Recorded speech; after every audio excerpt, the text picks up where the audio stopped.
जिल्हावासियांना प्रजासत्ताक दिनाच्या मनपूर्वक शुभेच्छा देते। भारताची प्रादेशिक एकात्मता जोपासताना आणि कायदा व सुव्यवस्था राखताना ज्यांनी आपल्या प्राणांची आहुती दिली अशा महाराष्ट्रातील शूर हुतात्म्यांना मी आदरांजली अर्पण करते। छत्रपती शिवाजी महाराज, महात्मा ज्योतिराव फुले, क्रांतिज्योती सावित्रीबाई फुले, राजश्री छत्रपती शाहू महाराज, भारतरत्न डॉक्टर बाबासाहेब आंबेडकर यांच्यासह स्वातंत्र्य लढ्यातील क्रांतिकाऱ्यांना तसेच समाज सुधारकांना मी विनम्र अभिवादन करते।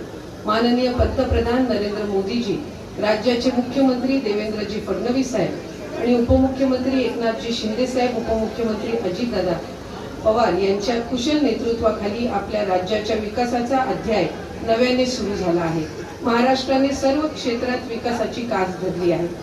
एकता, अखंडता आणि राष्ट्रप्रेमाचा संदेश देशभर पोहोचवण्यासाठी महाराष्ट्रातील 62 बेटांवर ध्वजारोहण करण्याचा ऐतिहासिक उपक्रम यंदा पहिल्यांदाच राबवण्यात येत आहे। या अंतर्गत आपल्या जिल्ह्यातील घारापुरी, उंदेरी, खांदेरी, कुलाबा किल्ला, जंजिरा, कासा, पद्मदुर्ग, सर्जेकोट येथे ध्वजारोहण करण्यात आले आहे।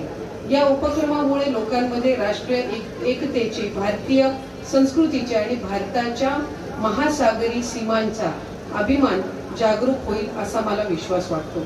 मला हे सांगताना अत्यंत आनंद होत आहे की केंद्र शासनाने नुकतेच मराठी भाषेला अभिजात भाषेचा दर्जा दिला आहे। यामुळे 450 विद्यापीठांमध्ये मराठी भाषेचा अभ्यास करण्यासाठी विशेष केंद्र स्थापन करण्यात मदत होणार आहे। तसेच मराठी भाषेचे जतन व संवर्धन करण्यासाठी केंद्र शासनाकडून अधिक निधी उपलब्ध होईल। आपण सर्वांनी दैनंदिन जीवनात मराठी भाषेचा अधिकाधिक वापर करावा असे आवाहन मी आजच्या निमित्ताने करते। महाराष्ट्र हे देशातील एक अग्रेसर औद्योगिक राज्य आहे। देशाच्या एकूण स्थूल देशांतर्गत उत्पन्नामध्ये महाराष्ट्र 14% अधिक योगदान देणारं राज्य आहे। थेट परकीय गुंतवणुकीसाठी आपल्या राज्याला अधिक पसंती देण्यात येत आहे। नुकतेच दाओसमध्ये झालेल्या जागतिक आर्थिक परिषदेत महाराष्ट्राने विक्रमी सामंजस्य करार केले आहे। ऐतिहासिक पार्श्वभूमी लाभलेला रायगड जिल्हा एकेकाळी राज्याचे भाताचे कोठार म्हणून ओळखला जात होता।